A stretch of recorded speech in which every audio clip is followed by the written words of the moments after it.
All right, so now things are moving forward.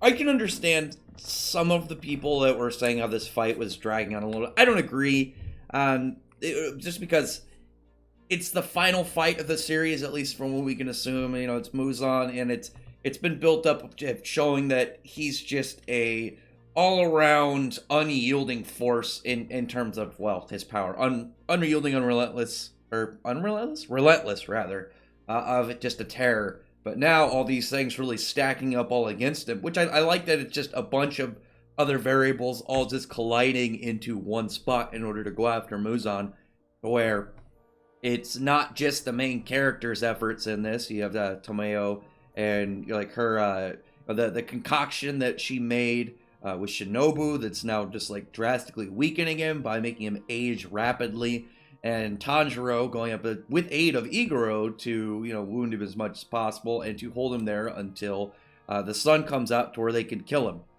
But I can see the complaints mainly because some of the chapters it felt more like they were very nice choreography, which I can understand. I think they'll look excellent when it comes to the anime. But when you just get a lot of choreography, it can feel like the chapter's too fast, and then you're like, I waited a week for this. And when it happens and goes through, it can feel a little bit hollow. But I'm sure if you read this whole fight, like, in full, it would go and flow a lot more fluidly. It would feel a lot better. It's some of those times where, the weekly basis of, you wait a week, get a chapter that you read probably in like 2 minutes, and then be like, damn, I gotta wait a week for another one. I'm upset that wasn't as much as I thought I was gonna get, which is understandable. But at the same time, I understand that this is where a lot of things are coming together and really meshing in order to, take down this big, multiple 100-year, I think it was 1,000-year-old, I will just say living disaster that's been going on between the humanity and this guy. And they're saying now it's 40 minutes until dawn. They have like the scars that Yorichi put into his body permanently, that it just forever etched into his being, weak points that they can attack.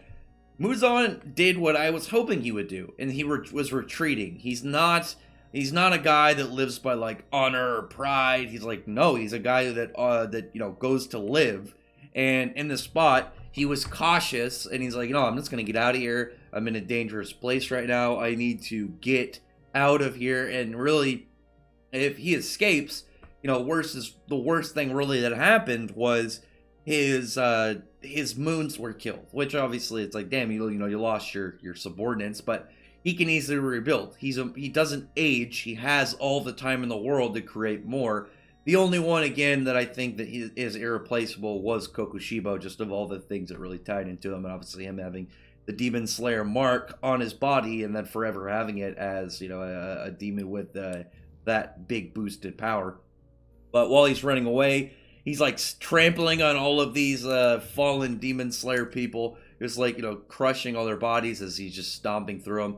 And Tanjiro, mad about it, obviously something to trigger him a little bit, just give him a little riled up.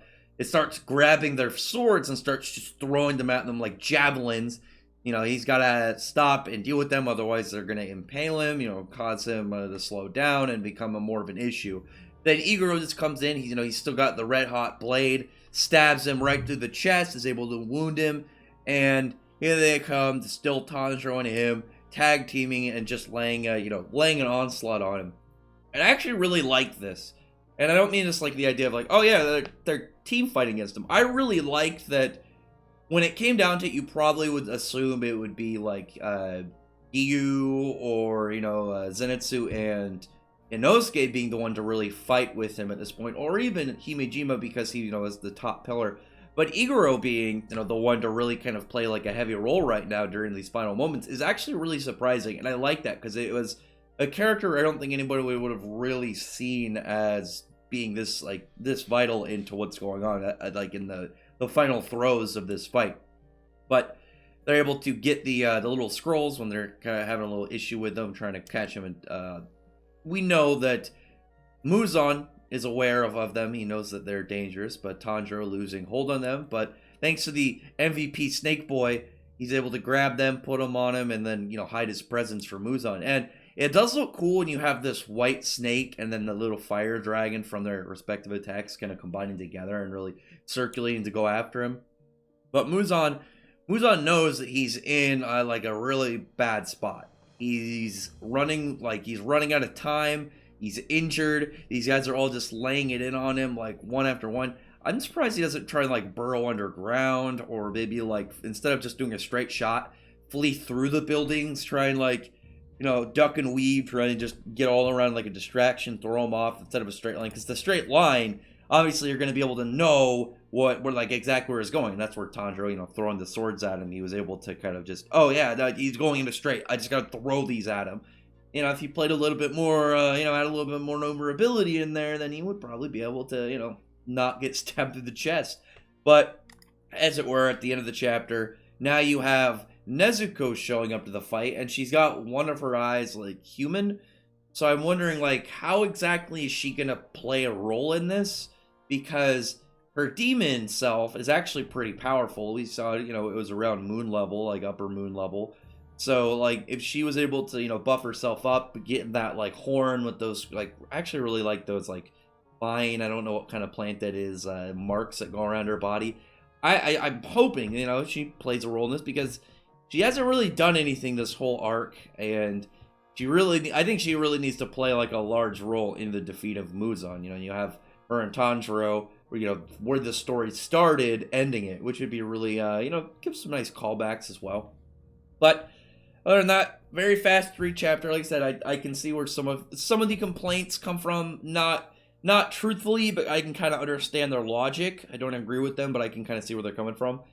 It was a very fast to read chapter, very, very quick, and it wasn't like one of those ones where it was like, actually, oh, it's only 14 pages. You know, maybe they got, you know, they didn't have enough time to do the, you know, the extra couple pages for this. But no, it was a full 19. It was a full chapter. But when you have a lot, like I said, when you have a lot of choreography style fighting, a lot of emphasis on the fluidity of some of their motions, you're gonna not have as much dialogue, and because of that, the chapters are gonna read fast. That's just how it goes.